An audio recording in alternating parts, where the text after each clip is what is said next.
What's up, Stat Family? Told you we was coming back with another. We got Terry Cummings on Larry Bird, Michael Jordan, Dr. J, and more. This is a live reaction. Make sure you hit that like button, hit that sub button, and comment below. Let's get it. You already know what time it is. Promise you.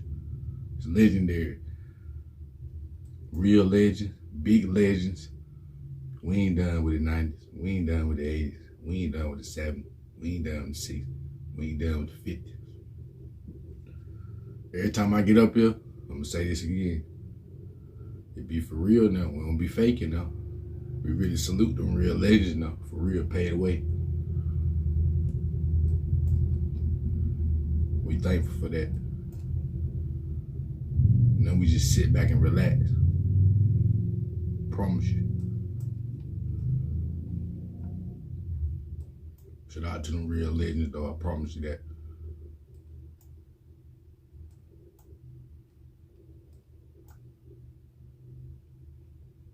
Let's get to it. And I hope everybody having a good day out there too. Thank the Lord for another day now. It ain't funny. We thank the Lord for another day every day we get up now. I thank you, Lord, for another. Handle your business. Don't let that business handle you. Y'all know what time it is. Let's get it started though. Early.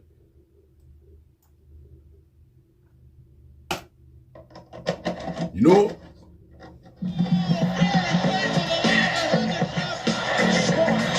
Hey guys, this is Dominique Wilkins. Hey, this is Sean Kemp. This is Gary Payton. Hey, this is Pau Gasol. NBA fan, what's up? This is Vince Carter here. Hey, what's up? This is Matt Barnes. If you're an old school NBA fan like I am, make sure you check out the Basketball Time Machine with my man Sean Davis. Big time. Hello, good day everyone. Welcome back to the Basketball Time Machine. I'm your host, Sean David. Thanks for tuning in. In today's episode, we got a special guest in the house, two-time NBA All-Star, Terry Cummings. Terry, welcome to the show, man. Thanks, Sean. It's good to be here with you again. Yeah, man. I had you on the show, I think it was a year ago, and there you told me that your favorite player back in the days was Dr. J. And I wondered, did you ever tell him? I don't know if I ever did, but I always showed. I was very enamored by him as a person from the time I was a little kid. Dressed the way he dressed, the way he handled himself, and balling wasn't the primary thing. Especially, as a teenager, I got to play with him for the first time or play against him, playing in the Jesse Jackson Push for Excellence games in Gary, Indiana. And I was still in high school when I played against him the first time. But it was always, I always spoke very highly of him. And so when I did interviews and that same question was asked, that was the same answer I gave. So Okay. to answer your question, I don't know if I directly told him, but I always showed him that kind of respect. It's big. Nice, man. So what was so special about Dr. J that he was your guy? Because in your younger days, there were so many incredible players, so there had to be something special about Dr. J that he's your main guy. Well, like I said, it wasn't primarily basketball. It's just I love the way he carried himself. And, initially a lot of us weren't business savvy and a lot of us didn't have anything but basketball. But Dr. J was one of the first cats I remember doing business on a major level. Putting his family out front, letting everybody know about his family, his kids, and what was really important, the philanthropic part of it. And I mean, he set an example for me that it was not just about basketball, but you still had to be good at it.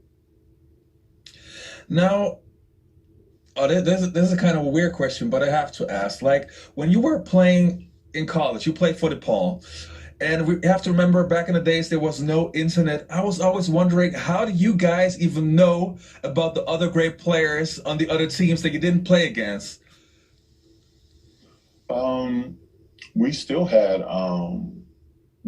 lot of pregame or practice footage we would get, because that footage had to come from games they played or stuff that the universities would share with each other. But we would have pregame footage. I would study footage, and we didn't do it so much in high school, but in college, when we got to the collegiate level, it was really imperative to know the other players, because you didn't always get a chance to see them. And then, what was different about DePaul at the time is that DePaul was an independent and not a part of any conference. So pretty much everybody we played, with few exceptions, were teams that were part of conferences that we hadn't seen play on a continual basis. So we had to see them each time as if it was the first time. So we had to do a lot of film. The coaches prepared us for those games. We knew who we were playing against before we got out there. Now, when you were in college, you wore the number 32. Then when you made it to the NBA, you wore number 34. Was there a special reason why you had those numbers? Did they have a secret meaning that you want to tell me about? It was always, I believe in high school, I wore 32. And I wanted 33, but 33 wasn't available because I was also a big Kareem fan at the time in high school. But when I got to college, I don't know that it really mattered to me as much, because, Doc was number 6 and I wasn't wearing number 6. I think by the time I got to college, I had really got to a point where I was thinking about creating my own legacy, and I was the prototype small forward, big forward, center coming into the league as a rookie. And gradually, 34 became the number that a lot of the power forwards wore that were playing the game at the time. Okay, but that is kind of weird because, as you already mentioned, that became a very popular number with like Charles Barkley had 32 before he had number 34. Okay, Patrick Ewing had number 33. Hakeem Olajuwon had 34. So a lot of big guys suddenly, all of a sudden, wore those kind of numbers. Right. So and I can't speak for other cats, but I think it was a real, formidable number because it to me, as I got older, I started to look at it from a different place. The number 34 together, 3 and 4 was 7, and it was a number of completion. As I moved on in my career, got to New York, Charles Oakley had the number 34. So I chose 35 because 3 and 5 are 8, and they are the number of new beginning. And so I started to look at things, more prophetically and think of them in terms of what they meant to me as to where I was and where I was going, as opposed to, constantly going back, because everything you do has significance. You just have to decide you want to believe in it or not. Right. So for me, it was no brainer just to keep growing and to keep becoming more and more of who I am expecting myself to be. So numbers is a good way of looking at it. Interesting, man. Now, you made it to the NBA in 1982, and many players have a hard time with the transition from college ball to the NBA level. And I wanted to know, what was the biggest change from you from a basketball standpoint from college to the NBA? It was playing 3 college seasons in 1 year in travel. It was not the game. I'd been playing against pros since I was 16 or 17 in our Pro-Am in Chicago, which was equal to or better than the Rutgers in New York. So we were already playing against great talent, and the travel schedule was very difficult because I was playing in San Diego. We didn't have very many direct flights, and so we had to be up at 5 or 6 in the morning going through the regular airport with the common people, so to speak. And it depends. Sometimes you had 2 connections, and then seating was based upon seniority as far as first class back then. And I didn't very often sit in the back, but I knew it was uncomfortable for our big guys, who were bigger than me. But ultimately, that's my experience. That's big. Now, back in 1982, in your first season, you're playing against some of the best guys on the planet. But was there one guy, and I would ask you to narrow it down to one guy, who was the one guy who was better than you expected? I think when I came into the league, I don't know that I could tell you that about any one person because there were so many cats I had never seen play before. And so when I came into the league as a rookie, I'll tell you who it was. And he wound up in the Rookie of the Year running, but he didn't win it because I won it. But it was Clark Kellogg. You know, he was a rookie just like me, but he was better than I thought. He was quicker than I thought and much smarter. You know, he was a very cerebral kind of player. Clark, you know, and even though he was a rookie, I mean, there were vets, you know, you could look at and say at my position, Calvin Nat, Lonnie Shelton, Maurice Lucas, and cats like that, you know, I was amazed at them too, because they were, you know, the latter two, Lonnie Shelton and Maurice Lucas, they were brawlers almost, you know. So sorry about that. No problem. The phone will ring. No problem, man. No. I can't believe it. You are actually the third person who names him as the guy who's better than people would expect. Well, I think if he hadn't had so many problems with his knees, you know, people would talk more about Clark. And Clark was really a great player, you know, on both ends of the court, and had a very unorthodox kind of offense. But he was a guy that I didn't take for granted. I mean, we would run up against each other all the time when he was playing, I believe, in Indiana. When I first came into the league, because I missed the whole training camp in about the first 5 or 6 games of the season because of contract negotiations. But the very first game I played, I think, was in Milwaukee, and the second game was in Indianapolis against Clark. Oh, okay. All right. Now, when we talk about players that are better than people would expect, one name that comes to mind is Larry Bird. And I would like to have your opinion because you played a lot against him. You were both in the Eastern Conference. What was your first impression of Larry? And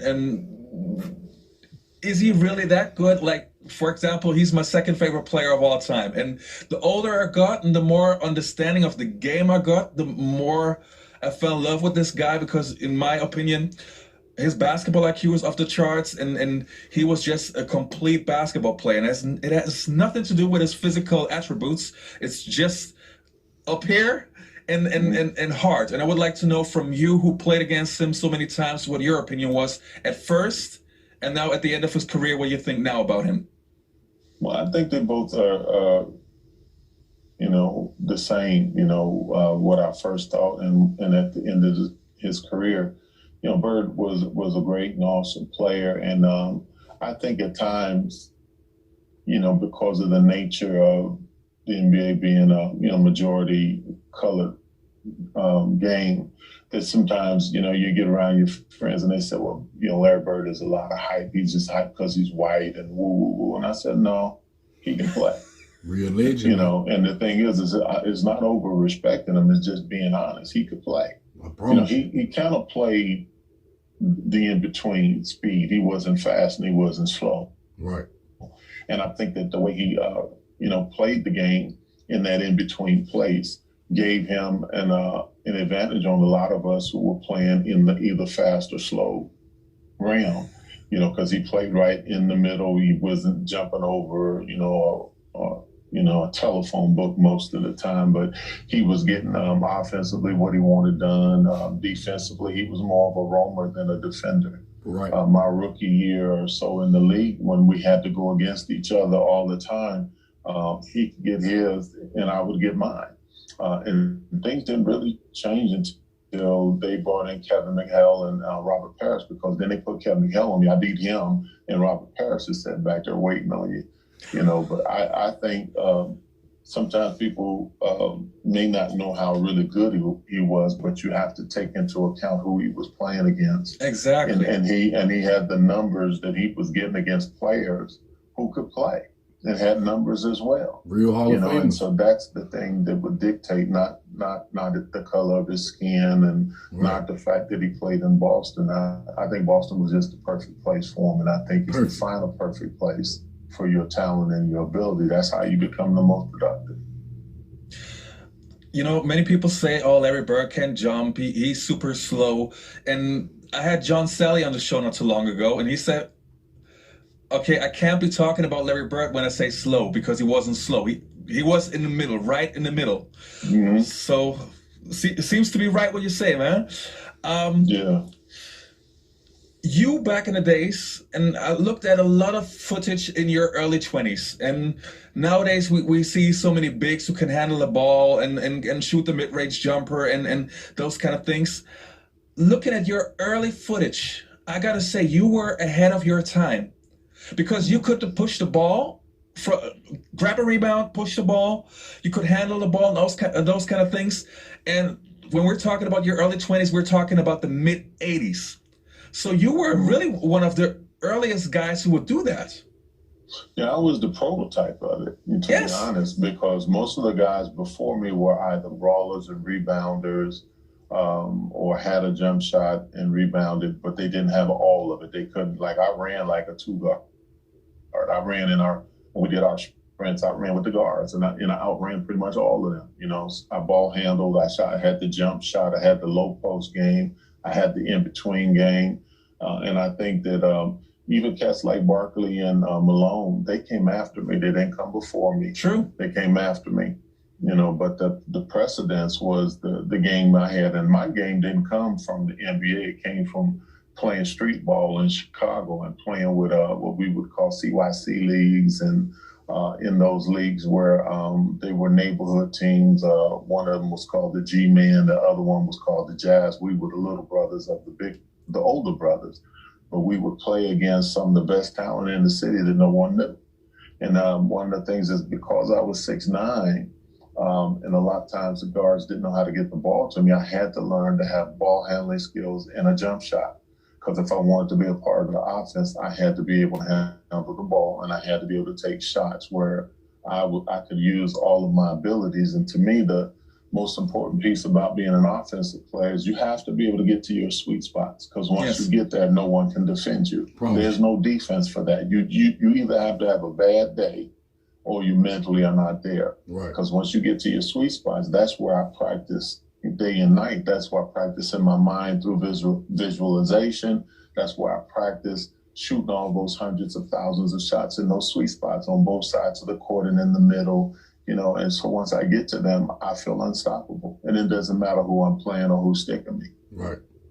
You just explained it perfectly. Now, you played for the Milwaukee Bucks in your first NBA years, and it's kind of funny. Like when you talk to the average Joe about the greatest teams of the 1980s, you always hear, okay, the Pistons, the Lakers, the 76ers, but nobody is talking about the Milwaukee Bucks. And that to me is a crime because you had so many great players on the team, and you were at the time known to give the best teams in the league trouble. Why do you think nobody's talking about Milwaukee anymore? Because we were small. We were part of a small market before small markets could do big market work. Nowadays, small markets like San Antonio, maybe if we consider Phoenix and some of these other small markets, Utah, places like that, have gotten a lot of, glow.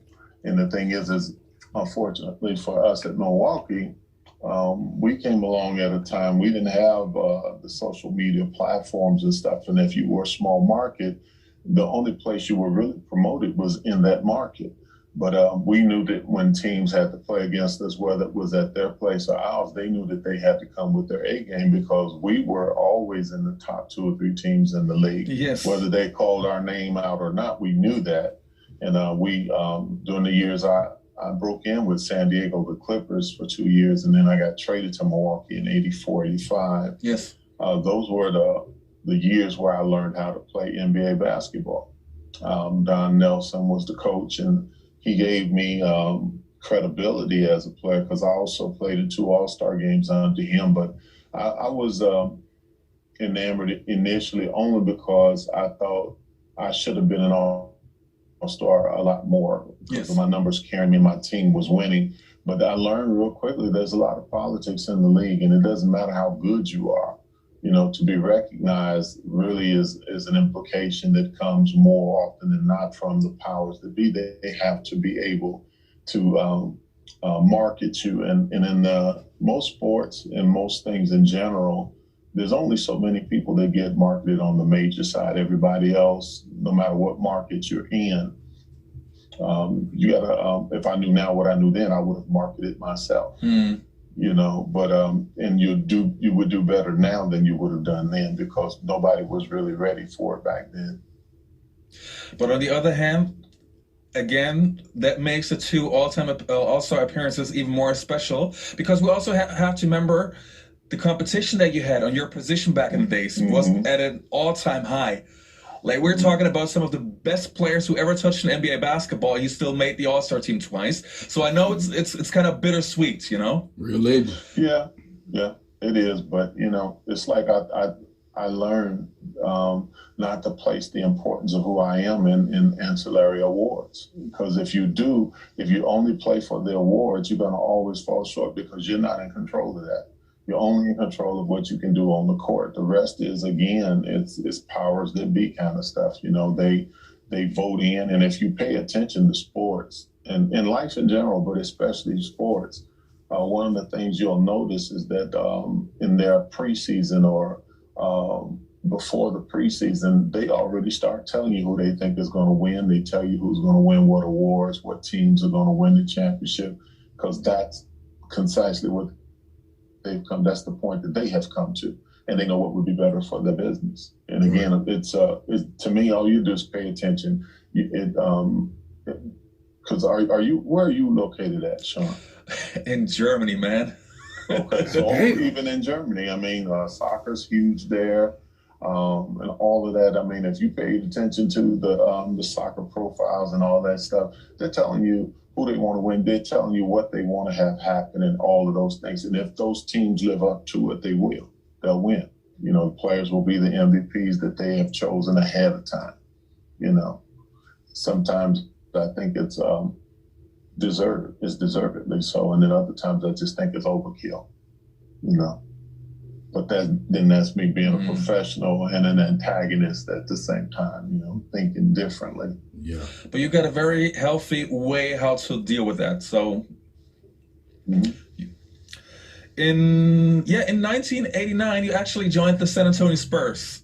And this was a very interesting time period, because that was the year when David Robinson finally came to the Spurs too. I think he was drafted like a year or 2 years prior, and in '89 he finally joined the team. And to me, as a basketball fan, and that's not what I was watching at that time, because I was too young to watch it at that time, but that's from all the research that I did over the years. I always felt that you and David Robinson, that always looked really, really good. And you guys complemented each other well. Did you also feel the same way back in the days, or do you have a different opinion on that? No, I was brought in to actually make the landing of David in the NBA really easier. And not just for him, but Sean Elliott was on that team as well. And Sean and David came in at the same time, and they were two very high draft picks. And the Spurs explained to me, we just don't want to put all the pressure on them. And I think that year, David and I averaged over 20-something a game the first year or two, and then Sean came along later. But yeah, I feel the same way. I thought that it was the first time in my career I actually had a real center to play with, someone who was a threat every game. Yes. Because prior to that, I played with Bill Walton in my first 2 years, but he was injured and he was not at tip top, what you would be thinking of him and historically what has been written about him.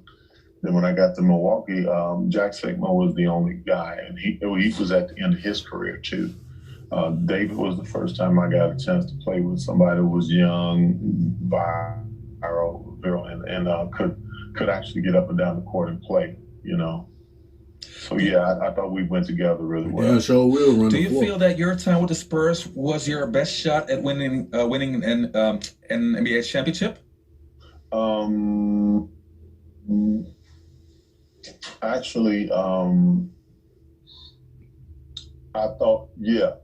I thought we should have had a great opportunity with that group, and I think we had a great run. I mean, we were in position to do some awesome things on that championship level. They just didn't get accomplished, and so over time, you don't get down on yourself. You just realize, you know what, I've had a great opportunity. I've played 18 years in the NBA against the best players that have ever played and been assembled at one time in the 80s and 90s. And my last 6 or 7 years, I was pretty much a player coach, you know, and I enjoyed that too. But I enjoyed the latter part of my career more than I did the beginning, because I got to play the whole game. I didn't have to just be a scorer or a rebounder. I defended, you know, I became a better passer, more cerebral in my approach to the game.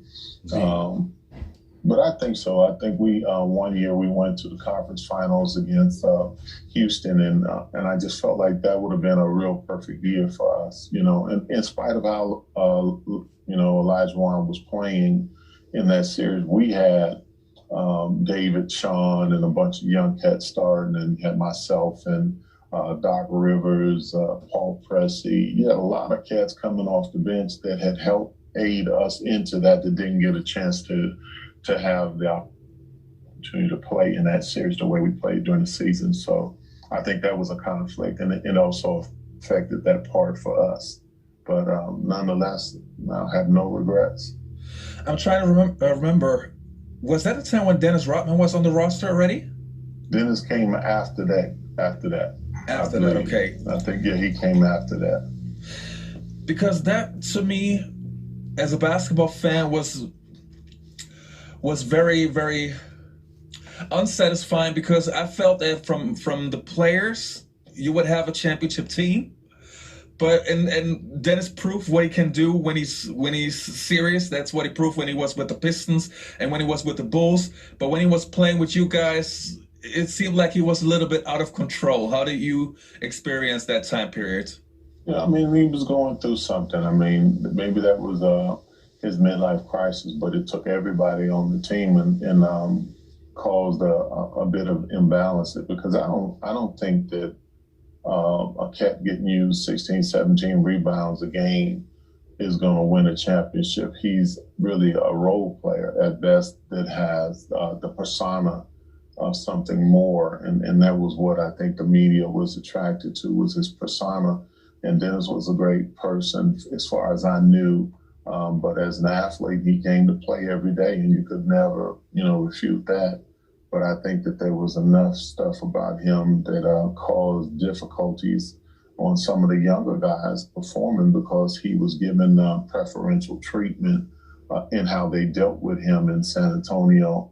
And I remember we had a meeting one day, and Dennis was at the meeting, and all these players had been complaining. And then when it was time for them to bring out their grievances, none of them talked. So I told them, you know, right in the front of him, I said, we will not be a team till you understand he is not the team. He is a part of the team. And as long as you all sit up here and choose to keep your mouth shut, all you've done is basically not let him know, for one, you know, how you really feel. And two, you know, you've shown me something about you, you know. So I think people get away with what you let them get away with. If you let them get away with it, you don't have a right to complain. Right. Now, in the mid-1990s, the Bulls were the most dominant team, and everybody was talking about the Bulls, and there was that super hype. And I wanted to know from you, from a player's perspective, now with the Last Dance documentary, everybody is seeing the behind the scenes and stuff. Was it special for you when you were playing against the Bulls, or was it just a team like any other team, you just wanted to beat those guys? Or did you also feel it was part of history happening? I think it was more of the latter two things. You know, I believe it was always like you had to come with your A game when you played them. But it was also historical in the sense that, I mean, Michael was playing, Scottie Pippen was playing. They had a crew of cats that were coming in and out of the system at the Bulls that were great players that came there to win championships and went back on with their careers. I mean, so it was not like you can go in there and not be prepared, and you definitely didn't want to go in there and lay down, because they'd run you right out the gym. And I, fortunately, most of my career had pretty good success against the Bulls, you know, and on teams I played on.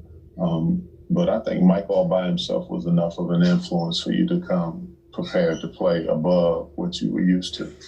Damn. I saw a clip, I think half a year ago, where you mentioned a story. I think it involved Don Nelson saying something about Jordan. And you played with Jordan, right? And I played with him in the summer pro-am. We would play against each other. I mean, we would play with each other on the same team for years. We played maybe 6, 7 years, maybe 8 years. So we had a better relationship back then. That's big. I haven't talked to him much since I retired. All right. Well, okay. Oh, since you retired, so 2000s. Ooh, 20 years, man. Mm-hmm. Been a while. Now, you played 18 years in the NBA, and I would like to know, what was the greatest time period of your NBA journey? Where do you enjoy yourself the most? Where do you feel you were at the height of your game? What was the perfect time period for you? Well, the height of my game was from my rookie year to about my 9th or 10th year. In those years, I averaged over 22 points and 9 boards a game. But my most productive overall years were the last 7 or 8. I mean, I got to play the whole game. I wasn't laden with the responsibility. I had to go out every day and score 23, 25 points and get 10, 12 boards and still defending the biggest, strongest guy on the court. And, you know, toward the end, it was just like, you know, they're paying these young guys to do this. Let them do it and I'll do this. And then when the young cats would get into slumps and stuff like that, I'd put the team on my back for a week or two and do what I did when I was younger and then go back to my role. Yeah. I think the greatest thing was just understanding, because I had been the man so long, I knew how to play a role, and it made me a better player. That's big. You have to write a book, man, about that. Seriously. For real. Now, the next question is a little bit off topic, but I have to ask you because I have the feeling that we could be on the same page. Now, you are a musician yourself, and you sing, and I would like to know, who was your favorite singer in the 80s?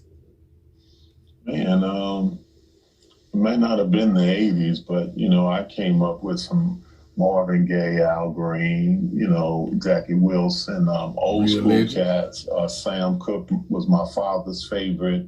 And the new school of people, you know, LeVerts, you know, Brian McKnight, Michael McDonald, cats like that. Yes. It's like I grew up with them, and more new, to me, that's more new school than these younger cats now, you know, New Edition and all John, what's the name that sang with them? Well, they were all Johnny Gill.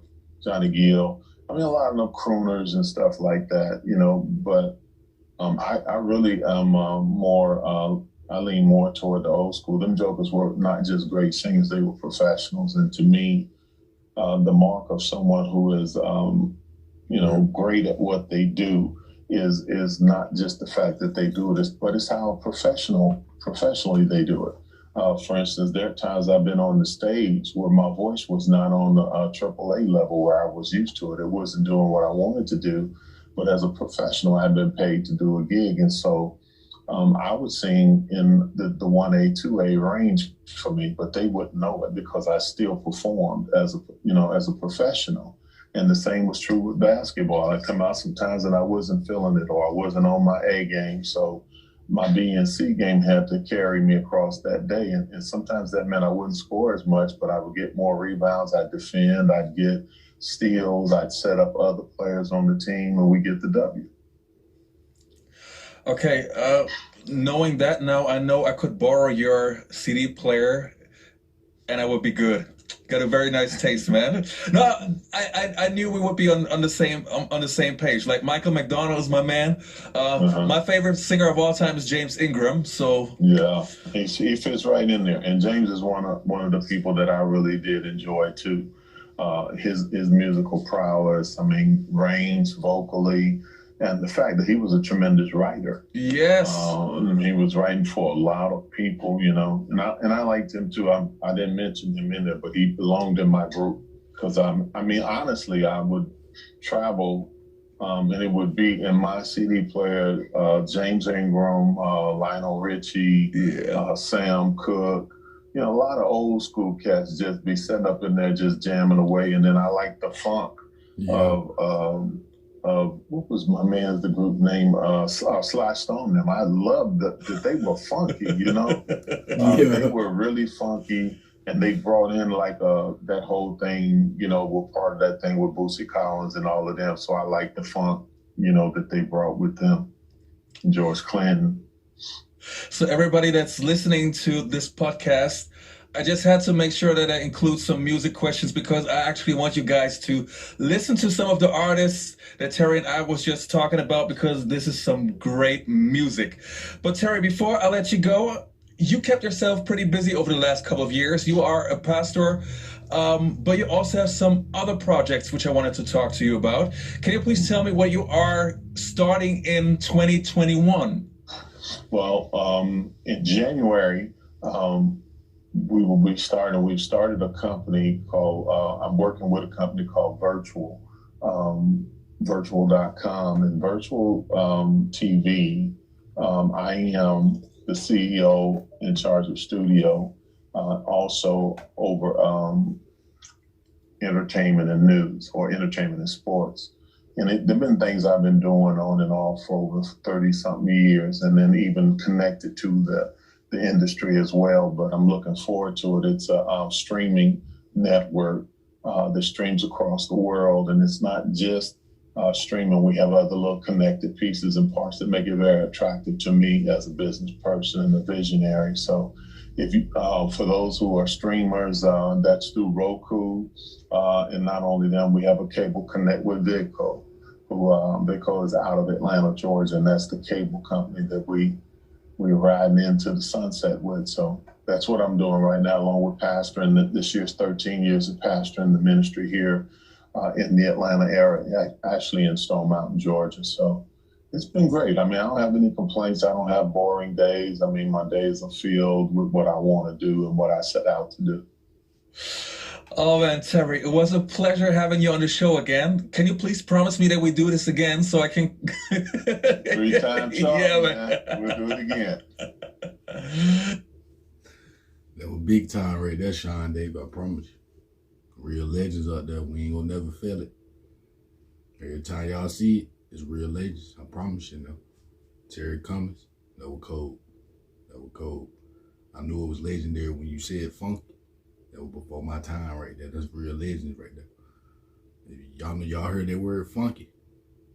Shout out to them real legends, man. That was before our time. I promise you. That was the word back then, funky. That was the one. I promise you that. That was big time, Sean David. Make sure you keep bringing interviews. We need some more, Sean David. Make sure you do that one. It's legendary every time. I can feel it. It was big. City Moncrief definitely was a problem out there on that court now. If y'all don't know him, make sure y'all go to that Larry Bird versus Terry Cummings and City Moncrief. I'm gonna put the video behind this video. You're gonna see it at the end. Make sure y'all click on that, watch the whole game. Terry Cummings in the video. Y'all gonna see him, number 34, the Milwaukee Bucks. Don Nelson, the coach.